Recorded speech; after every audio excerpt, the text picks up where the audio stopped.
Om Jnanatimirandhasya Jnananjana Shalaka Chakshurmilitam Yena Tasmai Shri Gurave Namaha.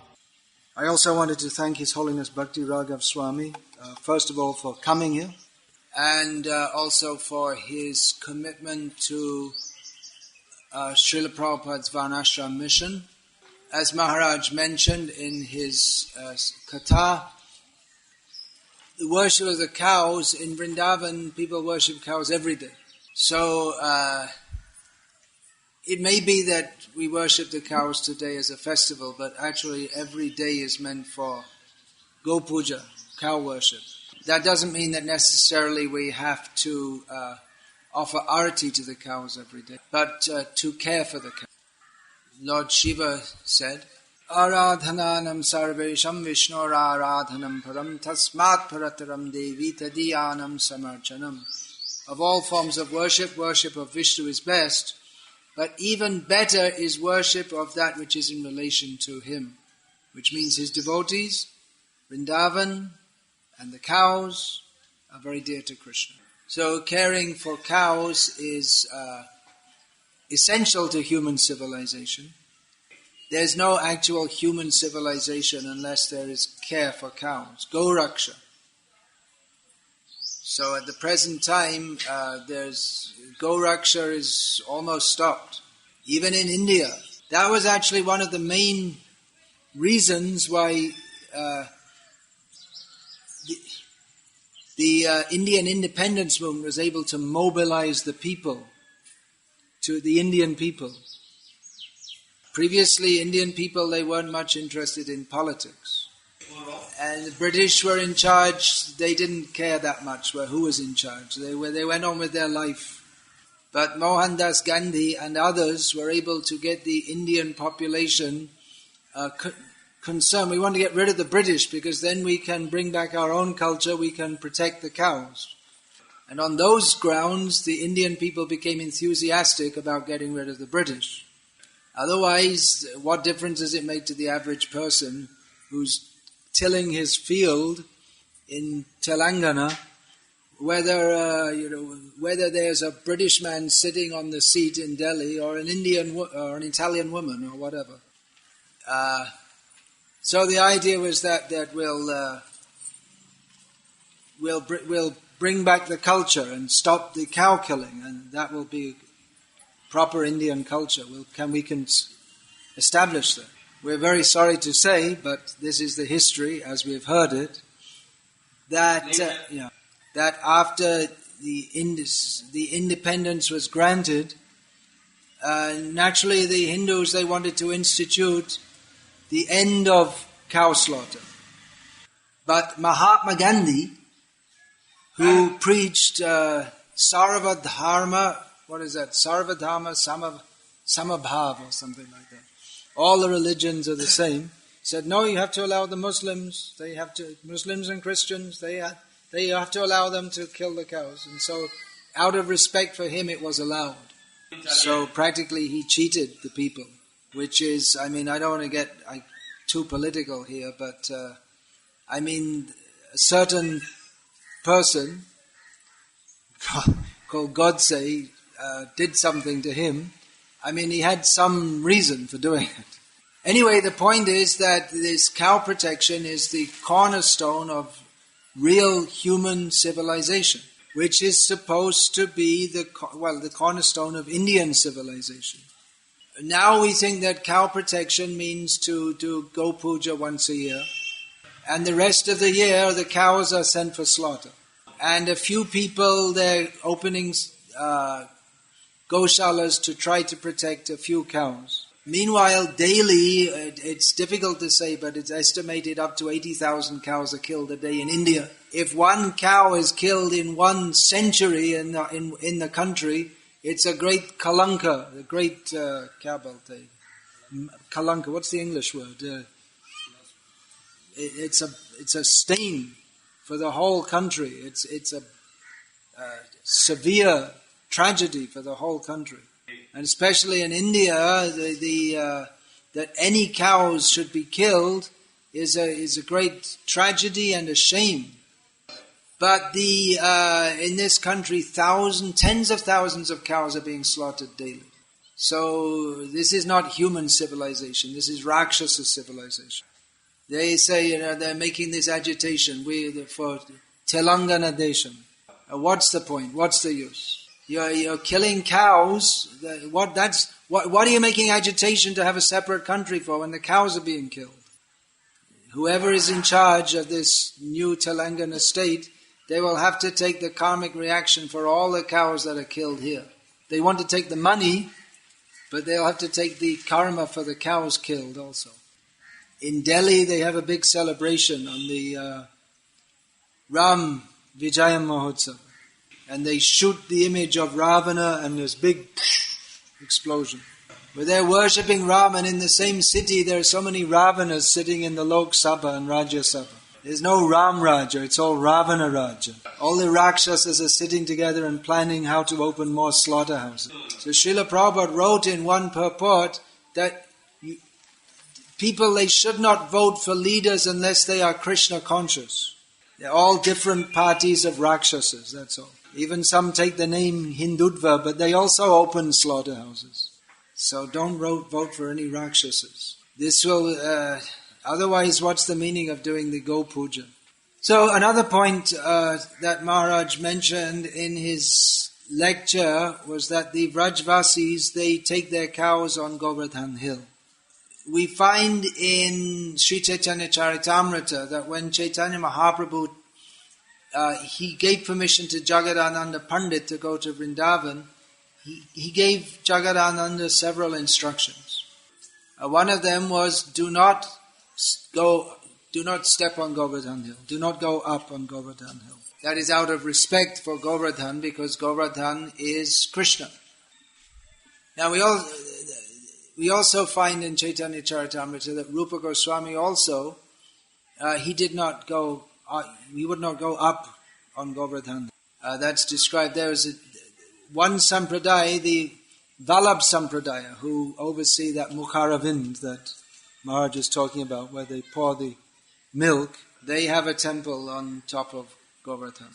So they practice bhakti directly in the mood of the Vrajvasis, that we can walk on Govardhan Hill just like the Vrajvasis can play with Krishna. But the Gauriya Vaishnavas, they do not step on Govardhan Hill. So it's mentioned that Rupa Goswami had a desire to have darshan of the Gopal deity whose temple is on top of Govardhan Hill. But he couldn't do because of Chaitanya Mahaprabhu's order not to Govardhan na utyo, that do not go up on Govardhan Hill. So Gopal arranged some leela by which the Yavanas, that means the Muslims, there was some fear of them, and therefore the Gopal, the deity, spent 1 month in Mathura. And at that time, Rupa Goswami, with his entourage, his associates, they spent 1 month in Mathura, having darshan of Gopal and worshipping him. Now, the instruction was given, we see the instruction was given to Jagadananda Pandit not to go up on Govardhan Hill. Rupa Goswami, he also didn't go.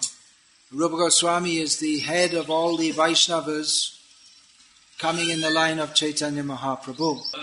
Therefore, members of the Gauriya Vaishnava Sampradaya, they are called Rupanugas, follower of Rupa Goswami. So he set what he does as the Acharya, that is the example for all Rupanugas to follow. Now, we don't find any direct instruction that Chaitanya Mahaprabhu said not to go up on Govardhan Hill except to Jagadananda Pandit. But that was the desire of Chaitanya Mahaprabhu for all his followers, is understood from Rupa Goswami's behavior in this regard. Now Jagadananda Pandit is another form of Satyabhama. So she's a queen in Dwaraka, so it's understandable that she should not go on Govardhan. But Rupa Goswami, his form in Krishna Lila is that of a gopi. So you may think, well, why shouldn't he go on Govardhan Hill? If the Dwarkavasis, out of respect for Krishna, they won't walk on him, but the Vrajavasis, they can do that out of their intimacy for Krishna. But Rupa Goswami didn't, and to this day the Gauriyas, they do not do so. So there's an important instruction here. That in Krishna Leela there is one form of behavior, and in Gaura Leela there's another form of behavior. In Krishna Leela, the Vrajavasis, they behave very intimately with Krishna. But in Gaura Leela, even those devotees who are directly the most intimate devotees of Krishna, they practice bhakti Gaura with some respect. Chaitanya Mahaprabhu himself followed all the rules of bowing down before the deity. We don't find that the gopis, they bow down before Krishna. It's a different... So Prakrita Sahajas, or imitative devotees, they think that to develop bhakti in the mood of the Vrajavasis, one should not follow any rules. One should just be spontaneously in one's behavior in relation to Krishna. But that is not the example given by Rupa Goswami. That one should, to cultivate spontaneous devotion to Krishna, one should internally cultivate such a mood, but externally act as a sadhaka. There is a misconception that if you follow the rules of devotional service, that will spoil your bhakti. It's a very strange understanding, but it's quite widely spread. The rules that are meant to foster bhakti, and the Prakrita Sahajas say if you follow them, it will spoil your bhakti. It's actually a very demoniac idea, that in the name of bhakti, they themselves are spoiling bhakti. But they think that, well, because the Vrajavasis, the gopis and others, they didn't follow any rules of bhakti, so we won't follow anything either. So they say that if you follow the rules, then you can't develop spontaneous devotion. So the proper understanding was given by Bhakti Siddhanta Saraswati Thakur. He captured it in words. The proper understanding that's given by Rupa Goswami was captured in words by Sri Bhakti Siddhanta Saraswati. Pujala Ragapata Gaurava Bhange. That we worship the path of spontaneous devotion. So puja means with some rules and regulations. But this is not simply rules and regulations, but it's going beyond rules and regulations to the spontaneous level. Pujala ragapata gaurava bhange matala harijana kirtana range. The matal, it means drunk, it literally means drunken or intoxicated. The devotees, they're intoxicated with the enjoyment or the ecstasy of kirtan. Now this is, if we study Chaitanya Charitamrita, this is the mood of the Gauriya Sampradaya. Krishnadas Kaviraj Goswami describes the ecstasies of Chaitanya Mahaprabhu. But he always describes himself as being most fallen, unworthy. He doesn't say, I'm a gopi. I have the right to do whatever I like. He always takes a very humble. So the Gauriya mood is one of service to the topmost devotees. So today we worship the cows, but a more precise understanding for Gauriya Vaishnavas is that we worship Krishna's worshipping of the cows. Just like we have Vyasa Puja. So the Guru doesn't think I'm being worshipped as Vyas. He thinks I am worshipping Vyas. Our position is always Das, Anudas, Anudas, Anudas, many times removed. Srila Bhaktisiddhanta Saraswati Thakur, he of course acknowledged Rupa Goswami's statement that Radha Kunda is the most blessed place in the whole of existence, both spiritual and material. And Rupa Goswami's ultimate advice is to reside at Radha Kunda. But Bhaktisiddhanta Saraswati Thakur said that I will not reside at Radha Kunda. I am not qualified for that. He said the actual devotees, my gurus, they reside at Radha Kunda and serve Radha and Krishna. So I will live at a little distance at Govardhan, and from there I will go to serve my gurus. So we're performing Govardhan Puja today. So we're not only worshipping Govardhan, we're worshipping Gopi, Gopa, Gopal, and we worship our gurus who reside at Govardhan to perform their service to Radha and Krishna. So this is not exactly worship of animals. There's the anthropologists include in one of the lower forms of religion, this animism or worship of animals. But worship of Krishna, worshipping his cows, there's actually no higher worship than this. Maharaj mentioned about first you offer to the cows and then to Krishna like this. So Jananivas Prabhu, one of the pujaris in Mayapur, told me something in this regard also. That Prabhupada saw that devotees, they were giving their leaf plates after taking prasad and they were giving them to the cows. And Prabhupada said, no, this is wrong. He said, when the bhog is cooked, first you offer to the cows, then to Krishna, then to the devotees. Not round the other way. And many people, at least in Gujarat, there's still some consciousness of cow protection. So many people, they cook extra chapatis for the cow. In Vapi also? Must be. Is it? You didn't see that. The cows come around, daily they'll come, and before they eat, they'll feed 1 or 2 chapatis to the cows. No, I'm just asking if Vapi is one place. None of these people ever heard of Vapi. I'm just asking Vrindavan Chandra because he's from Vapi. But I saw in Baroda, a big modern city, still people are doing that. And you'll find Krishna Kirti, he was living in one society in Baroda, and he said on Ekadashi everyone fasts in the whole society. It's just everyone fasts, that's all. Just normal for everyone to fast. So despite the efforts of these Rakshasas to kill Indian culture, it's still very strong. But now they're bringing out their very strong weapons. So don't be victimized. Don't be victimized by these propaganda of the demons.